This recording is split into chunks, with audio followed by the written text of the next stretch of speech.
Hey, everybody. Tonya Rees, Australia's cowgirl medium. Normally we decide who's going to, introduce, and lately I've just been jumping in there, Tony. It's a little bit one-sided. And I'm here with the awesome Tony Kiss, who is the, what do we say, proprietor? The business owner of the Human Repair Shop. The Human Repair Shop. Shout out for Sydney. How to get your body repaired, and body, mind and soul repaired, really, isn't it, Tony? It is. Look, we specialise in physiotherapy, Pilates, and I do counselling. So my beautiful partner, Ola, is the best physiotherapist on the planet. So It's been great. But yeah, calm down. And Tonya Rees being the best medium in the world. We're going to talk about your stuff later on, talking to dead people, connecting people with people who have passed away. That's all great.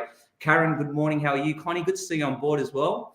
Now, for you Melbourneites this weekend, get down to Melbourne. Tonya's doing Mind, Body, Spirit Festival. If you guys have not seen Tonya do a mediumship show, I've got to say mediumship show really, really slowly.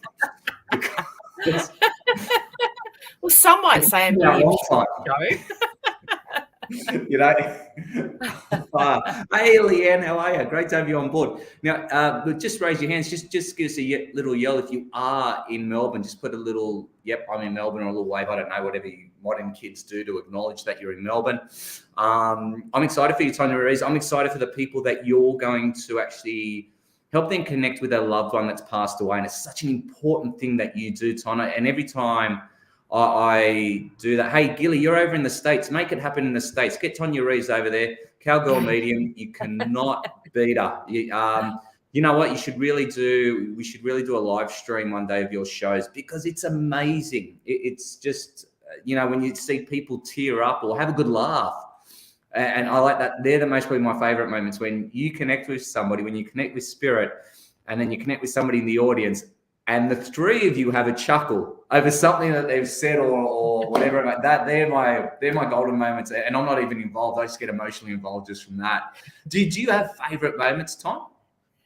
Oh, look, you do, but there's so many varying moments. Like, it can be, you can go from connecting to someone who's passed through suicide, which, affects everyone. Sensitive. Like everyone in the audience, just you can't help but, suicide's really powerful. So is someone losing a child, like having a child come through.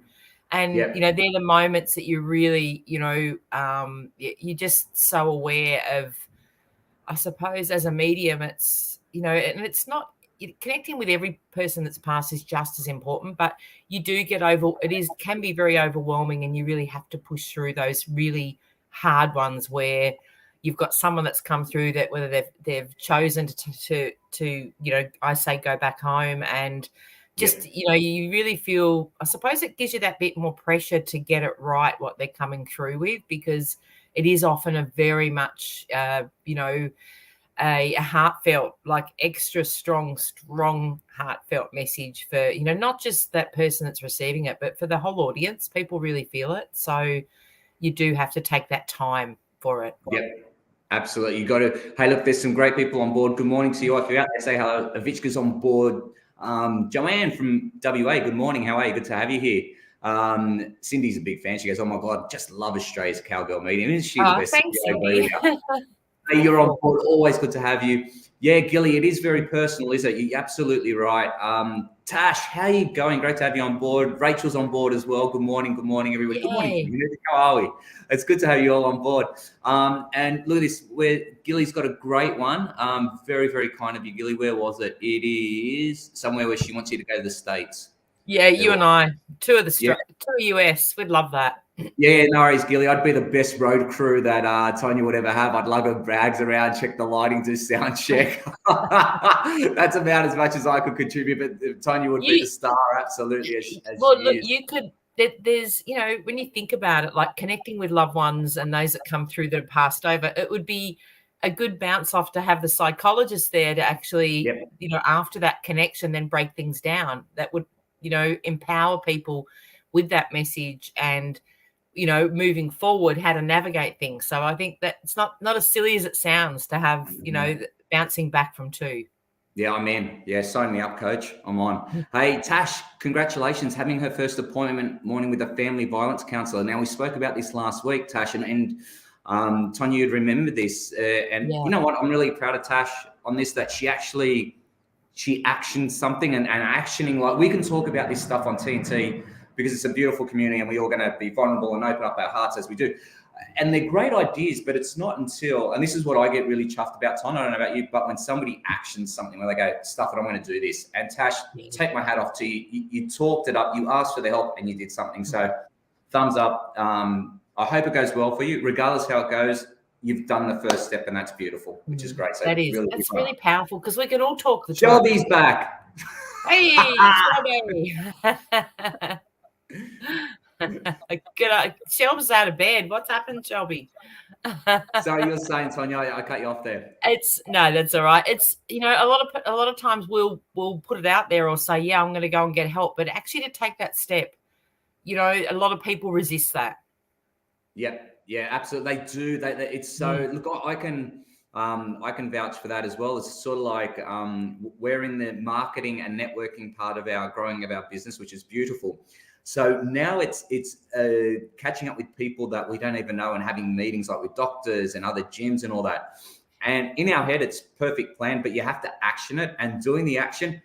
Look, I'm going to be honest with you. A lot of people think I'm a confident person, but I'm actually quite a shy person. I'm like, geez, I have to go talk to this stranger. I have to talk to them about my business. I'm going to see how I can help them out. And it's nerve-wracking. And until I don't get the first one in, like Ola and I went, the first one was terrible. It was like, I introduced myself to a podiatrist and I said, I'm Ola and that's Tony. Oh, well done, Tony. You smashed it. But once we got that crappy one out of the way, all of the rest of them flew really well. We had a script that worked well after that one. I don't think that podiatrist is going to be dealing with this, but hey, that's cool. You have to sometimes take the first step. That's right. And it's so true. I actually watched this week on, I think it was the ABC, playback on telly, Celia Piccola. It's a documentary on anxiety. Okay. And she explains how she suffers major anxiety. Now, she's a really well-known comedian and gets up on stage. And I was like, oh, my God. Like, I cannot imagine. Like, to me, comedy would be the hardest gig ever. Like, oh, yeah. I just can't imagine how hard that would be. But to suffer anxiety and do that, I was just, like, blown away. And I haven't quite finished watching it all, but I recommend if somebody was suffering anxiety, it's a brilliant documentary on it. Oh, look, if you're not suffering anxiety and want to experience, go do a stand-up comedy show. You'll know you get the full brunt of anxiety. I tell you what. I remember the first ever gig I did on stand-up comedy. I had so much adrenaline running through my system and I prepped so well. I put in about 30 hours worth of rehearsal for a 5-minute comedy skit, right? So 30 hours, that's a long to get to nail 5 minutes. I ran that day on the beach. I ran, I think, 14 to 16 kilometers before that gig, just to get rid of all this anxious energy. It's huge. It's absolutely huge. But look, there's some great things coming through. I just want to go back onto who was it? I think it was Ivichka. I think it was you that said this, that recommended the show. And if I haven't thanked you for this, I'm going to thank you now, which is Space 22. I haven't seen that yet. Yes. Yeah. If you guys haven't seen it, Ivichka, I believe, correct me if I'm wrong, it could have been Rachel as well. I'm not too sure. It's a great show. And it was dealing with mental health issues, whether it was anxiety, depression, whatever it may be, through art therapy. And they get 7 to 8 diverse people, different backgrounds, and they go in, they try to explore this thing called art therapy. So it's an Australian show. It's on iView, I believe. It's on the ABC. Space 22, great program on how they got in touch with what their feelings were and their emotions were, and they got to express it through art. And a lot of them weren't artists, so they'd be going, oh, geez, I don't know what to do.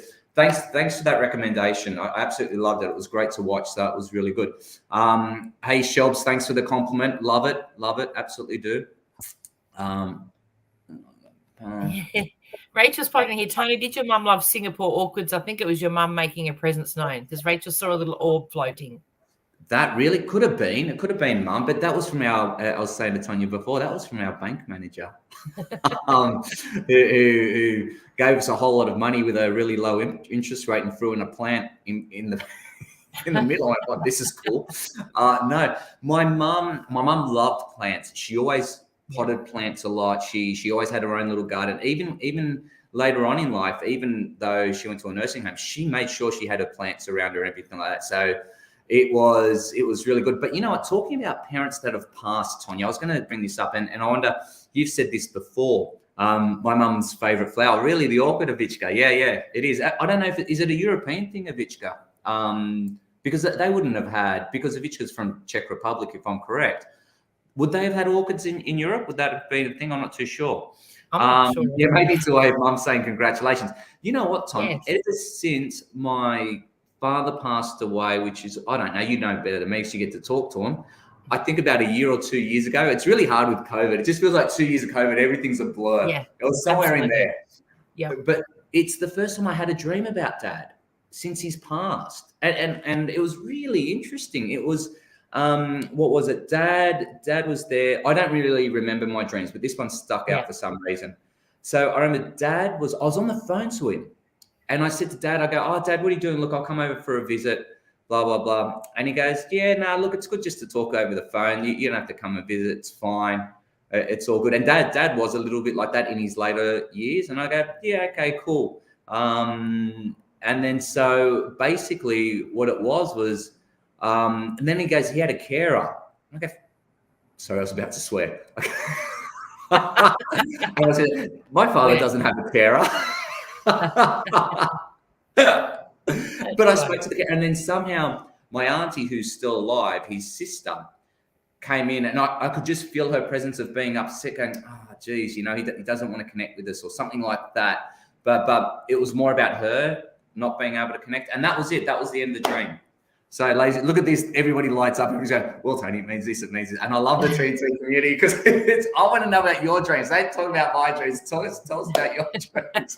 But it is often a way that spirit will connect to us. So sometimes when we're busy throughout the day and we don't have any quiet moments where they can actually connect, they'll do it through dreams. So that's not an uncommon one that I'll share with a reading or, you know, to an audience that spirit will say, I've connected with a dream. And usually they confirm that and say, yep, that's how it was.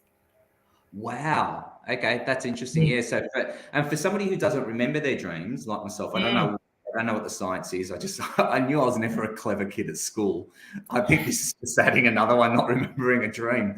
But yeah, which is, I'm really interested. I like what you're gay. You're breaking up, Tony, talking in shorthand. Am I breaking up?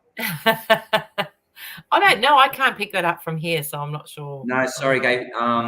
Your dad was just before my brother, so I think 2 years. Oh, was that it, Rach? It was around August, was it? I think my dad was, correct me if I'm wrong, Rach, was your brother around August, mid-August, somewhere around there? Because I think my dad was either a week after his birthday, which was August the 5th, so around about there. So yeah. How are you going with it, Rach, too, by the way? Like, your brother did pass away 2 years ago. How's it going for you? I'd be really interested to know how it's been. I mean, geez, we've all been, you know, similar, but I think a brother's hard, you know. A brother's really hard because, you know, that's tough. I'd love to know how that's going. August 17th. Yeah, spot on, Rach. Yep, there was, those dates sound pretty correct. I mean, like, yours is correct. Mine's is just a guess. So you've confirmed my guess, Rachel. Thank you very much. Someone needed to do it. You love your dreams as well, and you're quite spiritual as well. And I wonder, do you guys ever go down that path of doing the dream analysis and things like that? And how much do we read into it? As you say, Tonya, I like the way you've got to spin it, where it's a great way to connect with spirit. Yeah, absolutely. And sometimes dreams, you know, I love the interpretation of sometimes the dreams aren't necessarily what the message is. So, you know, when people have weird dreams and they go, it was so out there, but deep down there'll be a message in amongst that. So it can be something really random, and then, you know, you put the pieces together and work out what the message behind it is, and that can be really powerful. Okay. Yeah. Look, and that used to be my frustration, Tonya. I don't know about everybody else, but Mum would say in dreams, you know, people, they give you symbols and they give you clues and all this shit.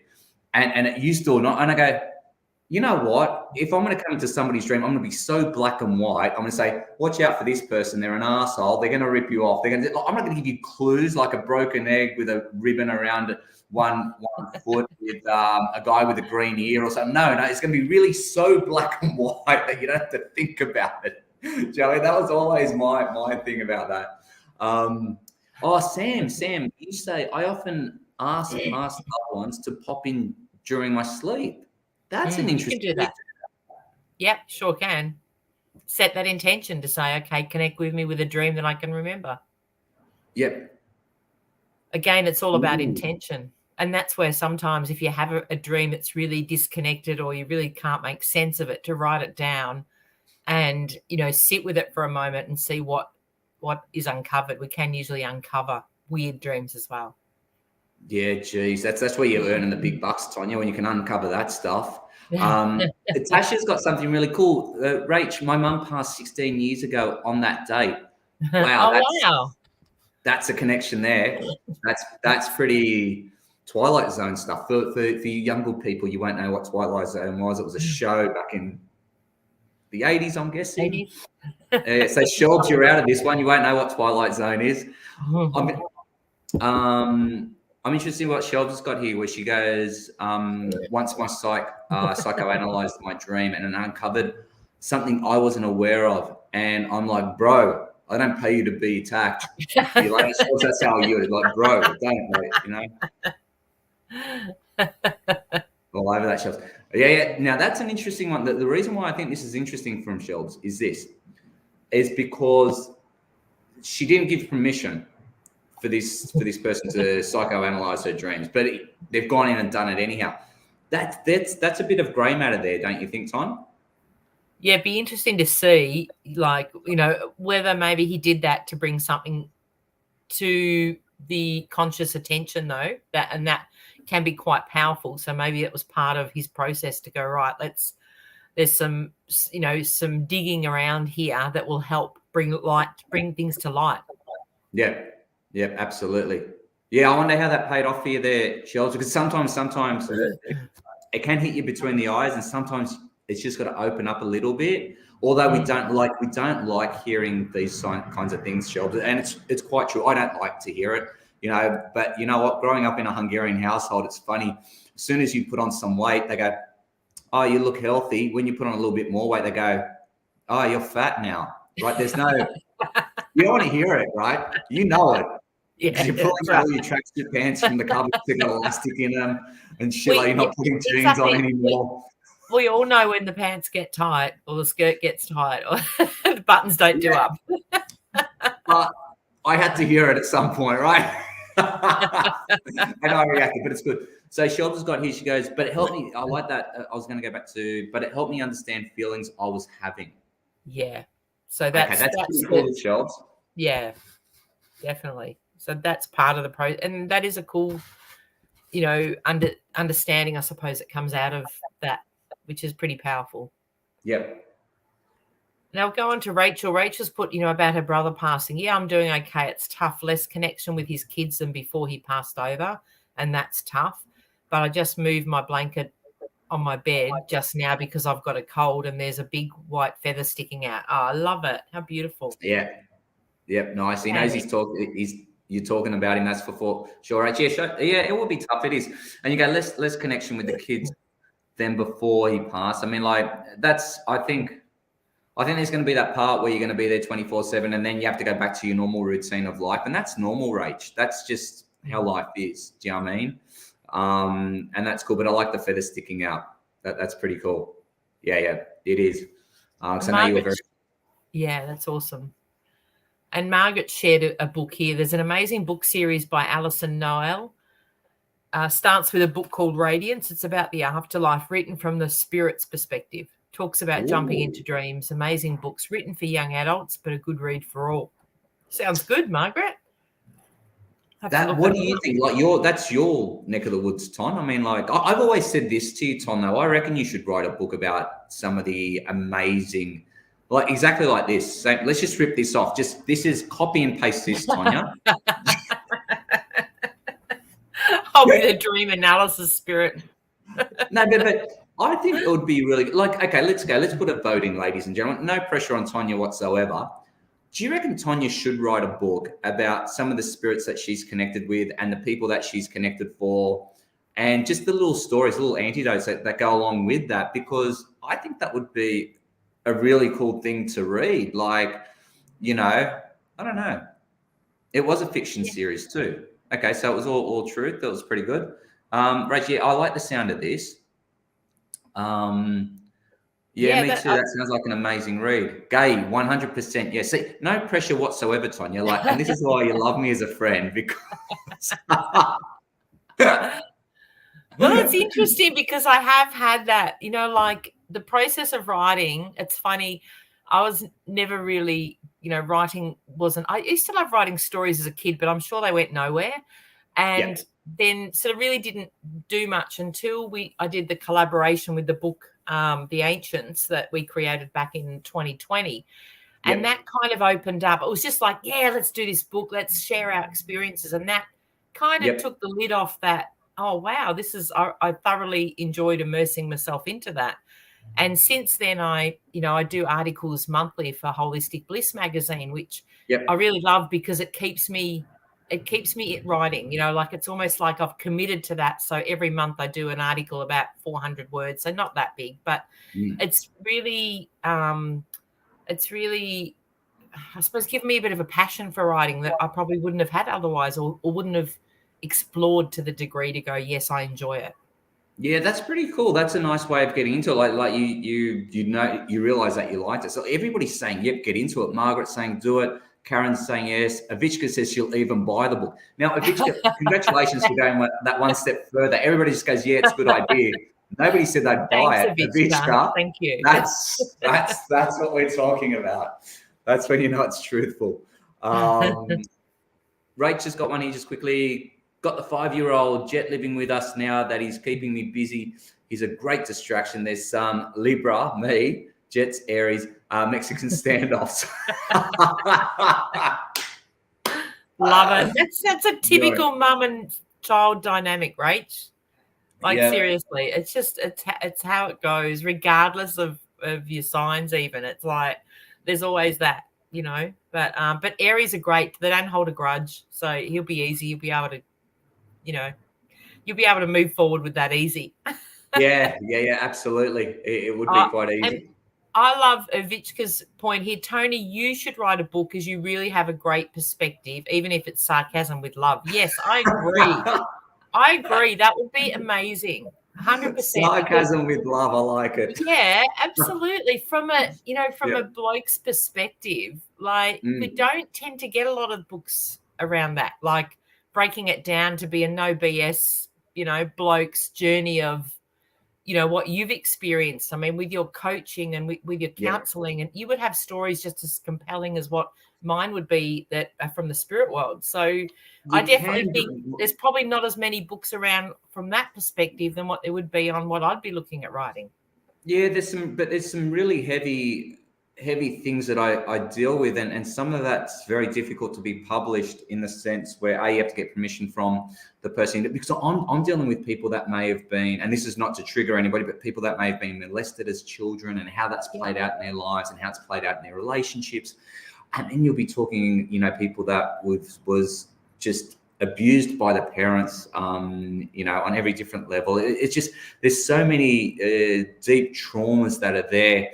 That's why a lot of the self-help books that they'll talk about examples, but very, very vaguely, or they'll talk about the science Yeah. behind it, because it's a safer place to come from. It's quite interesting. But And even if you kept it light, like even if you went, okay, I'm going to write a book, and a bit like what Avichka said, yeah, like something that's sarcastic with love, touching on, not yeah, necessarily deep diving into the heavier, because I understand that would be really hard. But yeah, for your whole perspective of people, I think in some ways for many of us, it's getting the penny to drop about the things that we do over and over that are sabotaging our life. So, yeah. things that, and you're often, I come across that in readings a lot. Someone will have, abusive relationship, one after the other, and it's like, hello, we've got to change something here. And Yep. from a bit of a laugh, like in a lot of the cases, no, it's not funny while they're in it, but they'll come out of it and go, holy shit, why am I attracting this to me? Why am I, Yeah. what's happening here? But I Yeah. think Yeah. something that said, hey, cut the BS, and you know what? Well, have a good deep dive and look within. And I mean, your antidotes for people to do that are amazing and simple, easy to Yeah. understand, Yeah. and they get that. Yeah. Definitely. Yeah, even Gabe puts in there. Yeah, I Tony, love this. definitely some funny moments dealing with a psychologist and my dad. That'll be hilarious. That'll be quite funny for sure. There would be. Look, and it is. It's a beautiful place to be, and I really respect it, and I feel honored whenever I sit in a room with a person and they share their story with me. For me, that's a sacred place to be. And it's really funny. All will always say, they go, I don't know why, Tony, it doesn't matter who we met, but they just start telling you their life story. And I've even asked them, I go, oh yeah, well, just roll with it. What do you want me to do? It's like, just listen, absorb, and that's it. And then, and the other thing is, I've never been one where I'd never talk it out of that room, whatever's said in that room, I won't repeat it. Unless, the only time I would do it is with another therapist, where I've got to get my head around what's happening, because I might have a biased opinion because of my own personal experiences, or I'm not experienced enough to deal with whatever they're going through. So I'll do research, and that's just the therapist being a therapist. That's cool. The difference is when somebody goes out there and belittles or shames somebody by gossiping about what happened in a session. And I guess that's one of the gifts that I've been given, where I don't have that thing to go out and gossip about what's happened in the session, because it's not to be gossiped about. It's very, very sacred. It's to be honored, if anything. So yeah, it is a interesting one. Bridget's on board. How are you, Bridge? Good to have you on. Hey, Bridge. How are we? Karen's got a 3-page essay. Would you like to read that one out? Yeah. Tony, you remembered your dream because it was a visit from your dad, and said, don't come visit because he was talking to you. When I dream of my sister or mum, they always leave in a car and I can't come. They are healing dreams, and always at a time when I need them. I remember saying to my sister once, you shouldn't be here, you're dead. Same when I wake up after a dream where I can't go with them. I remember they are dead, and my sister passed at 52. So also, yes, in reading the loved ones, will say, I remember. Wow, yeah, interesting, isn't it? That's a lot of power, and I love that, Karen, that you've unpacked that. Yeah, I know. I'm just reading it. Karen, thanks for sharing. This is really super cool. I'm just reading, guys. So Look, you guys chat amongst yourselves. I'll be back in a minute. Yeah, give Tony a couple of minutes to digest all this. Digest. It takes a lot. These cogs in my head, they need a lot of oil. But how many of you, like you said, there's been a lot here that has shared that you've had dreams, and then about people that have passed, or about people, even sometimes it can be people you haven't seen for years, or people that you think you have no relevance with, and they just pop up in your dream. So I think it's fascinating. And I think dreams will always be something that fascinates many of us, because we kind of, in a lot of cases, they come through really cryptic. Yep. Karen, I've read that for the 3rd time now. Thank you very much. It makes sense. I love it. Thank you. Yeah, it is interesting. Like, and you look at it from, it's quite interesting, because you look at the purpose of, what's the purpose of a dream? Why do we dream? What's its function? What's its, there's a reason for everything. Things don't just happen. So they just go in and go, okay, what is the purpose for us to connect with ones that have passed away? Is it to solve a problem? Is it to evolve? Like, when you look at the functionality, I'm interested to see what you guys think. What is the main purpose, or what is a purpose of dreams? What are we doing? Same thing as, why do we have oxygen? Because we've got to survive. Yeah. Well, dreams, you often hear the part that dreams are part of our subconscious that's bringing things to us consciously to wake up and remember. So I think it's fascinating. Like, can't say I know the science behind that, but you'll often hear people share, they've had a dream, and then, like Shelby shared earlier, it brings things to light that we otherwise may not have thought about. So I often think if you remember a dream, to keep that in mind, that there can often be a hidden message, because they often come across as quite cryptic. Yeah, they do. As you say, yeah, it is. I mean, like, I know the one thing we do know about the brain, it doesn't have a where you clock in and clock off sort of thing. It's running 24/7, basically, your brain. And one of the things that it's designed to do is for us to survive is solve problems. Yeah. And a classic example is if you've got a let's say a sour opinion about something, and it's not too good, and you'll go to sleep, and then you wake up in the morning and you'll feel like, you know what, my perception's been shifted, right? For some reason you feel a little bit more at ease with that decision or that person or whatever it may be. So what would have happened overnight is that your brain would have cleared out all the stuff, as we call it, or and it would have reset itself, and it would have asked itself its question like, am I really pissed off at this, or is there some different way I can look at this, or have I overreacted? And it will ask all these questions for why you've been triggered in that way. And that's how it comes out. I think the way a dream would come into it is it will give you a representation of how it may look different, or to ease your mind, or how to process through it from a scientific point of view. That's the way I look at it. There's been a lot of research on dreams and how it comes in. There's a lot of different theories. So nobody's really been able to nail it. Everybody claims they've nailed it. I mean, like, as far as a processing unit, and it processes your problems, to getting in touch with people that have passed. So there's so many different elements to it that we just don't know. Absolutely. And I think sometimes, thank you so much. It's very kind of you. yeah, but and taking the time, I always say that we all know the answers deep down. So I honestly do not believe that we don't have the answers within us.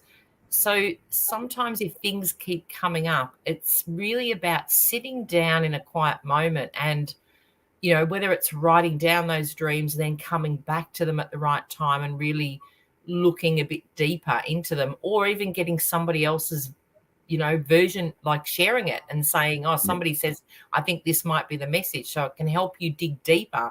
But I really feel that we all have the ability to do that. So it's something that I would encourage anyone. If Rachel's sharing one here that she has this dream over and over. And she's always lost and wandering around looking for someone. Sometimes it's Trav, but most of the time I'm looking for someone, but I don't know who. Now, a lot of people would maybe dig or delve into that one deep and say, are you looking for yourself, Rach? Like, is there an aspect of yourself that isn't quite fully birthed yet, or isn't integrated into life? Yeah. Like, these are the things that by sharing, someone can often go looking from the outside, say, that seems a no-brainer because it looks like this. And that's when you can go away and really dig a little bit deep. Yeah, I like that. And it's interesting, like, Rachel, this sounds like a frustrating dream for you, though. It's like you're looking around, and you got to ask yourself, what do I keep on looking around for? Who am I looking for? That's got to be, quite interesting. I'm looking for myself. Boom. She's pulled off a philosophy hat. She goes, yes, I'm looking for me. Yeah, sure. Why not? That sounds pretty cool. Let me know if you find yourself. I think it's a great. That's the first thing that came into my head too, Rach. I don't know about you. Yeah. She just said, she was writing. She was writing. I'm looking, into myself as we had that discussion. So, these are the things. So I think, and always, as we know on this show, nothing is a coincidence. If you're listening to this, it's because there's a message here for you. So, and that's why we always love to organically let this show roll where it needs to, because, we can often open up doors, and this is all about dreams. And, we both don't profess to be any expert on it, but, hey, there's a breakthrough in just having that conversation and just sharing a conversation. And I think that's the power with us is all of you here on the feed, we're joining in a conversation. We're all gaining together. And I think, Tony, that's what we love, isn't it? The light bulb moments. The light bulb moments. Gabe puts one here. She goes, I've been having many dreams. Thoughts about Jaden's young brother. It is his anniversary this week, and the holiday weekend triggers so many memories. Wow. Yeah. That's an interesting one, because the triggers. I hope the triggers are actually. A trigger's a trigger, and how we react, Gay, is quite interesting. It can be Mm. devastating, it can be sad, it can be that, but it can also evoke a happy moment or a happy thought. So a trigger doesn't have an emotion. A trigger is just a trigger, and then we put an emotion to attach to that trigger so we can understand how we make sense of it. But as a human being, we have the ability to influence the emotion that we have around that trigger by shifting our perception. So hopefully that helps you out a little bit. Is it Katrina Sharif? She goes, yeah, get Yes. on to working from home. Katrina, start That, writing. Let's go. Let's start talking away. Just don't say here. You got to contribute to the conversation if you haven't that's my already. cousin Treen, and Sheriff is my mum's maiden name. All right, Sharif. Yeah. Love it. Katrina, get on there. Let's get typing. We don't want people just sitting on the fence here. Nobody on the fence. Nobody in the stands. Let's get on the field. Let's start typing away. Karen's got a good one here. I don't dream anymore. Years ago, someone gifted me a clear quartz for clarity with things going on in my life at the time. I stopped dreaming straight away. I did a ceremony for release from the crystal and threw it into a creek, but I still don't dream, and that was about 6 years ago. How fascinating. Explain, Tonya Reeves. Well, it's interesting. I don't remember a lot of my dreams, but I know there are times where I'll come out of sleep and I know I've been somewhere. So I often think sometimes when we don't dream or we don't remember our dreams, I feel like we're doing something else, like we're somewhere else.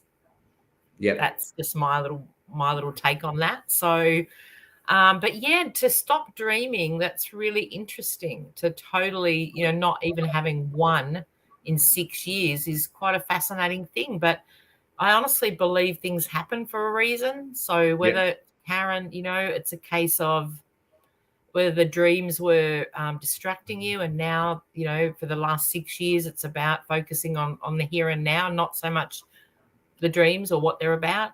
Who knows? Or maybe you were given a lot of clarity and you don't need to dream. Yeah, possibly. Yeah, it's interesting. Gabrielle goes, she'd like to change the topic of conversation. Absolutely, Gabrielle. Let's have a Yeah, look. we love that. Boom. Yeah, I love it. It's hi guys. To change topic back to anxiety, starting to have one now. Okay. Okay, that's never a nice feeling, Gabrielle. I totally get that. I've left my job and heading to Northern Territory for a break. Beautiful part of the world. The unknown is creeping in, as is I'm someone that likes to know where the road leads.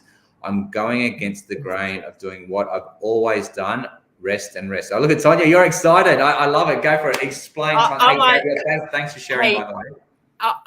Yeah, I love it. Me, like, I am the queen of embrace change. And really, if we're doing the same old thing day in, day out, and it's not working for us, we have to change. And I just love this, Gabrielle, on so many levels, because you're surrendering to that. And let me tell you, the last 6 months, and I've repeated this in readings over and over and over again, it is all about surrender and release. And it really is about stopping, taking a deep breath, and being in allowance of what needs to come in. Because I honestly believe in my heart of hearts that all that is meant for us will happen. I really, really do. It's like it's taken me 50 odd years to work this one out, but everything that's meant for you will come. You don't need to be constantly being, and doing. We sometimes just need to be present and be in allowance of what's to come. And the power in that, I can't say enough of how much it's changed my life. And the opportunities that have come up, the biggest opportunities that I've had, even, career, with travel, things that I love, I'm passionate about. I've done my horse rides that I absolutely love, and, connecting with family. There's been so many really powerful things over the last 6 to 12 months, and it's all come back to releasing the need to control the narrative or the outcome. Yep, absolutely. I love, Tonya. You're a very good example of that, of embracing change. It's really absolutely great. Gabriel, I'm gonna say something to you. Congratulations for being a human being. because anytime we go through change, it's met with anxiety because we don't know what the next step is. So now let's break down anxiety really quickly in a really simple form. And I'm not going to talk about manic anxiety. I'm just going to talk about the anxiety, that a normal anxiety that you're going through, Gabriel, and we all should be going through if you're going through this. So what happens is anxiety is quite a very healthy thing to have, just as doubt is, and we'll get on to doubt later on. But anxiety gets you prepared for the unknown. Okay, that's what it gets. It gives you more adrenaline, gives you a little bit more cortisol, and it gets you prepared for the unknown. Now, what we do is the problem with this, Gabriel, is when we're going into the unknown, there's two realms that our brain can go into: worst case scenario, and then something positive. And brain loves drama. So guess which side of the brain it's going to go? You know, the positive's like, yeah, it's a bit boring, but the negative sort of stuff really outweighs it. It's drama. Felt like it's not going to work out. What happens if this happens? Nobody's going to talk to me. My life's over. I left my job. I ain't getting. All this doubt will come into your head. The thing around about that, Gabriel, how much fact is behind it? More than likely zero, right? There's not much facts in what you're assuming that's going to happen in the future. Now, let's go back to if you took Tonya Reeves, beautiful, beautiful example where she says, you got to embrace change and you got to go with it. So Tonya gets excited about change, not knowing what's going to come up. Now, that's just going to the other realm of your brain. I'm going to enjoy it for whatever reason. I don't know what's going to happen. I don't know what's written in the stars, and all that kind of stuff. Now, the only problem is on the other side of your head, you've got this like, you'll fail, you're not good enough, nah. And it's going to have all that. That's the internal struggle that you're going to have. And it's interesting too, Tonya, that I think she's going to Northern Territory. Now, for most of you spiritual people on this, and if you're in the States, but Northern Territory is where a large portion of our Indigenous population is here in Australia. They're in the Northern. And it's known to be almost like the spiritual state, if you're going to have a state or territory within a country. Northern Territory is quite spiritual. Would you agree with that, Tonya? Like you go to Ayers Rock, Uluru, and up there, and there's a lot of good stuff. Absolutely, 100%. You know, and we've got to look at it too. History tells us the only constant in life is change. So the more that we embrace that, as hard as it is for many, you know, because as humans we're wired to control the outcome. And so it's not an easy one. It's certainly not one that we just suddenly overnight go, bang, you know, I can do that. But I said that to Orla too. She goes, you used to take me out to dinner all the time. And I go, Orls, you know what? Things change. She's not embracing it too well though, Tonya. He wants to go back to Karen's again. Yeah, that's right. Exactly. That's right. But Gabriel, I hope that helps you out a little bit. Embrace the change, as Tonya said. I think it's the best attitude to have. Who knows what tomorrow... And absolutely. And Rachel shared it here. You know, the road you're traveling is taking you exactly where you needed. You've quit your job and you're following your intuition. The next step is trust. The universe will provide for you. Let go of the outcome you are expecting. 100%. That's absolutely said like a champion, Rach. I love that because, you know, that is ultimately, you know, we can't control things, but I take my hat off to you, Gabriel, that, you know, you're doing it. You're going to Northern Territory. You know, that's massive. People think about doing it. Again, like we said earlier, we often will think about these things, but actually taking that step to do it. And I think also be an allowance when that anxiety happens or that fear of unknown, just allow it to happen. Don't judge it too much and just say, you know what, of course you're going to be feeling that, because if you weren't feeling that, and I mean, Tony's the best one at explaining that, if you weren't feeling anxious, you know, you wouldn't be human experiencing it, would you? Yeah, you'd be a dead person. If you didn't have anxiety, you'd be dead. That's it. Margaret's got one here. I'm sorry to hear. So you got one from Rachel. Go for it. Yep. Yeah, no, I just shared that one. So that's cool. Okay. Yeah, I just said about, you know, trust. So again, trust. Yeah, trust the big issues there.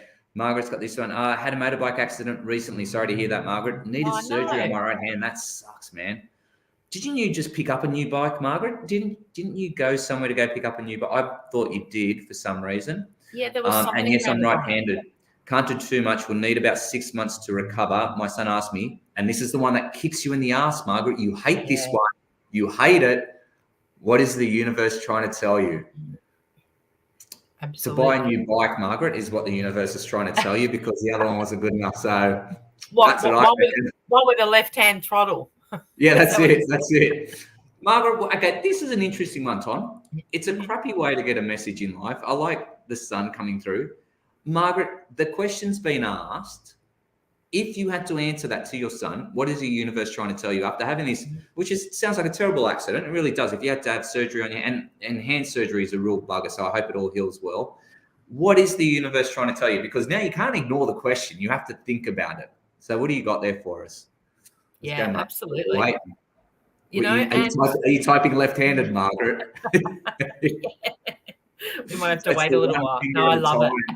Take the time, Margaret. We might have to do it next week. There's another interesting one here, because, again, and it's interesting that Margaret shared this, because we're talking about change. Now, one of the big things that often you'll often hear shared, if you're wanting to embrace change, say you're a person that sticks with the same thing all the time, one of the things is using your other hand to, say, brush your teeth or pick up a cup, or, to actually swap sides. So you're using your less dominant side. And even they say this for doing art or being creative, swap hands and have a go with that. Yeah. So kind of, when you look at that, Margaret's being pulled to actually have to flip to being left-handed, which is her less dominant side. And it's, a side that she wouldn't be using much. So, and doesn't that link, Tony, to the other side of the brain as well, having to swap? Yeah. So you get between, let's say your analytical side and your creative side. So you've got those two parts. But the other thing too is, Margaret, I think what we do is, when we have a look at what's the universe trying to tell you. Now, there's a couple of things that you've got to look at. Was there things that you could have done prior to the accident that would have prevented you from having the accident?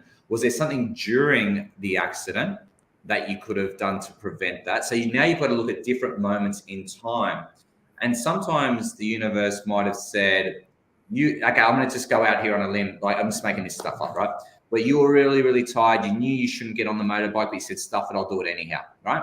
And that was one of the things. And they're going, well, we told you you're tired. Like, chill out. Yeah, it could be little things like that. It could be stuff around. It could be something that was preemptive, and you work that kind of stuff up. Share that one, right? Tony. Yep.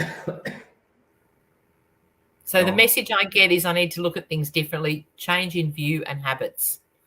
Absolutely. Because you look at it, you're being swapped over. So, and also 6 months is about recharging. It's, maybe looking at what you can do during that time. Margaret, it's different as well. Yeah, I love it. Rachel's got up here just really quickly. Rachel's one's good. She goes, how boring and terrible is no growth. Life isn't meant to be Groundhog Day. Change is scary but necessary. Absolutely. I like that. That's fair. And then she goes, yep. And spot on, Tony. Was busy looking in the mirrors, big car too close behind, so I missed what was right in front of me. Gravel. Ooh, that's a bugger. Yeah, that's a bad one. Geez, big car too close behind, so I missed that. Yeah, and it comes up quick on a bike, Margaret. As we know, it really does come up quick, and you don't have time to react in those situations, and you get blasé for a second. It happens. So, but I hope go see a hand therapist as soon as you can. You want to get, I'm pretty sure you're already down that, but it's what you really want to know quite quickly from a physical perspective and also a neurological perspective. So the nervous system as well. So get that up there as quick as you can.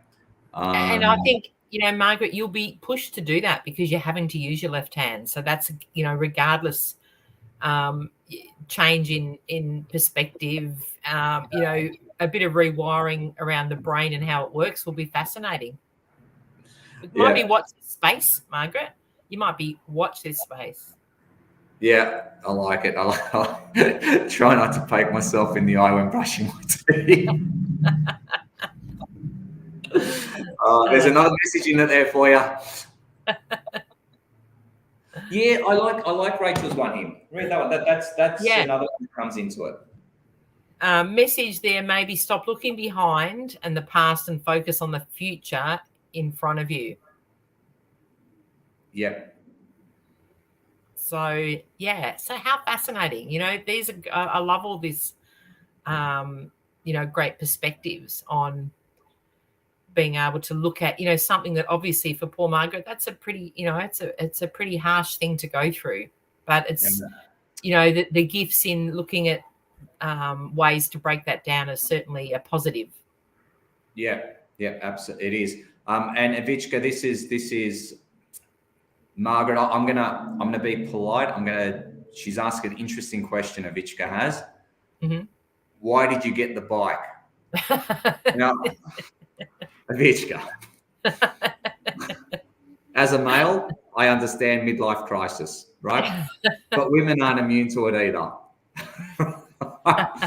And when you get on a bike, yeah, it's an amazing thing. I'm gonna go spiritual on you. When you get on a motorbike, when you put on your helmet and you get on a bike and you hit the road, the open road, and there's this absolute sense of freedom that comes with it.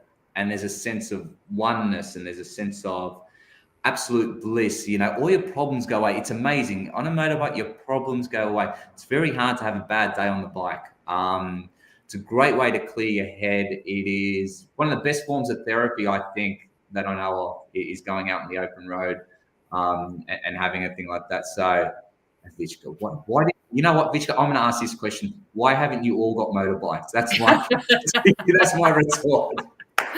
But my partner Andrew, and as you know, Tony, he's a comedian, natural comedian.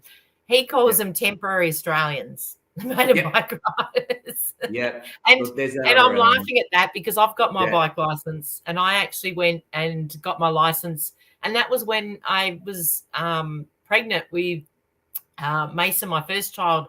And I actually just went for fun to get my learners, and then ended up I really loved it. So I got my license. I got my my 250Z at the time, and I loved it. And like you say, Tony, it was just a way of being able to get out of the house, jump on the bike, go for a blast, and feel great. And at that point, it was quicker than saddling up my horse and going for a ride. You know, by the time you had to ride your horse, you need a few hours, whereas the bike, half an hour, and you were, you know, revamped. So, you know, I absolutely loved it. And it was only for me, I witnessed a couple of fatalities on bikes, like as in not, you know, I just, and it's not that, look, you can have a fatality in a car or walking across the road. So each to their own. But because I was drawn to these, I was actually, you know, made aware of these. I was like, nah, maybe, you know, and because I wasn't experienced, you know what I mean? Like for me, bikes were a bit of a secondary, and I was a little bit like, if I hurt myself on my horse, I'm happy with that. But if I hurt myself on a bike that I'm not great on anyway, I'll be really angry at myself. Look, it's quite funny you say that to me. A lot of guys that I know will stop riding motorbikes at the birth of their first child. Yeah, wow. Yep. Yeah, they just get it. They just know it's the probability of something going wrong. It is quite high. Maria, how are you? Good to have you on board here. Now, Avichka says here, my mum comes through when I'm dreaming, as I just can't cope with her energy in the waking world. Oh, that's interesting. Doing so much healing, I know it's the best to push her away, and I've dreamt about her and be happy I'm not remembering the dreams. Okay, that's an interesting one. Now, you're saying they do come across in dream sense because that's the only platform that's going to work for her. I like that, Avichka. That's pretty powerful. Absolutely. And, you know, when you look at it, we do have to remember sometimes too that we choose our parents coming into this lifetime. So sometimes it's like, what lesson are we learning? And I know Avichka's done a fair bit of inner work, so she would be aware of this, but I always say to keep that in mind for those of you that maybe haven't delved into that. It's a fascinating area to look at. Yeah, a lot of good comments coming here for you, Rachel, on that last comment that you threw up there. So that's excellent. I love that kind of stuff. Karen goes, exactly, Tony. I put on the leathers, boots, and helmet, jump on the back as a pillion passenger, and it's freedom. Yeah. Look, whether you're the rider or a pillion, it's both the same thing. And to do it with a partner is a great thing as well. I'm really happy for you. It is good fun. It actually is. It's just another world. So yeah, she got a bike to be able to ride with her husband. Beautiful. Yep, nice. Sometimes you want to ride with them, Margaret. Sometimes you want to ride away. Just depends what day you're having, Margaret. Depends on who's leading and who's following. Yeah, pretty much. Yeah. I love it. Let's have a look at what Rachel's got here. She's got some cool stuff just underneath Karen's one where she goes, Yeah. I have to embrace, go for it, Tom. I've just had to embrace big change, and it's not ever going to change. And I'm learning motherhood full-time in my 40s is something I never knew I'd end up doing less than 2 years ago. Massive anxiety has come up for me, but I have to embrace the change. Yeah. And it is. Sometimes, you look at things and go, it's not where you thought you'd be. Like quite often, how many times in life we end up in situations where we go, holy hell, did I really choose this? Yeah, I've got to exactly. How do you deal with it, Rachel? I mean, it is. I totally would get it. Massive anxiety around that because your whole life's changed, absolutely changed from you being to be able to do whatever you want, whenever you want, no rules, no brand. Now you've got this responsibility of another human being and whatnot. How are you coping with it? That's what I'd be interested. And Rach, good on you. At 55 minutes into the show, you just dropped this absolute pearl of a conversation. Let's wrap it up in 5 minutes. How do you do it, Rachel? I'm really interested. How do you do it? Rachel Flynn's on board as well. Hello, how are you? Hey, Rachel. And Gay's getting a haircut. Have a good haircut, Gay. I'm sure your daughter will do an amazing job. Yeah, absolutely. Thanks for jumping on board, Gay. And I'm looking forward to seeing that new haircut. What are we getting done? Is it just straightforward haircut? Do we do colors? What do we do? Bit of a curl in there. I don't know. What does she get done? I don't know. No, I think just a haircut. I believe. I don't see Gay with curls around her hair. I like your vicious comment, Tony. Those gold comments are why you need to write that book. Ride with them or ride away. Yeah, it's a little bit of Kenny Rogers coming out of me there, Avichka. You got to know when to hold them. You got to know when to fold them. And you got to know when to walk away. So true, isn't it? And Karen's put in here, Rach, I never thought I'd have a teenager while I'm semi-retired. We never plan these things. But you know what you got to remember, Rach? I have to say, like, I was a mother of 2. Then when I met Andrew, I became a mother of like my 2 and his 5, 7, all mainly boys. And you've just got to look at it's temporary. Time goes and they grow up. There is light at the end of the tunnel. And it's not, and I don't mean that it's all bad. Certainly not. But you take a day at a time because sometimes seeing the big pictures can be overwhelming. Yeah, and so you're saying divide your life up into chapters, like this isn't just another chapter. It will go, we'll get through the chapter, and then there'll be another chapter to go. I like that. Rachel's got here. Rachel Flynn's got. Oh, Rach, that's how I think you would have said it, Rachel. Oh, Rach, it's tricky for sure. I have 3 girls. It's a juggle, that's for sure. Chai, that's my savior. I love it. It's a good one. I like it. It's nice and simple. Rach Peters, what has she got? You turned into the mum life and you hope that you're doing your best and providing some love. I just don't do a clicky school mum stuff. I'm visually like, I don't give a shit about the other mums right now. I don't want to do that, the T class groups and all that and the catch-ups. Is that what she's saying? Yeah. But I tell you what, though, sometimes you look at it like that, Rach, and there's actually some cool mums that are thinking the same as you. So you do find, like, in the morning.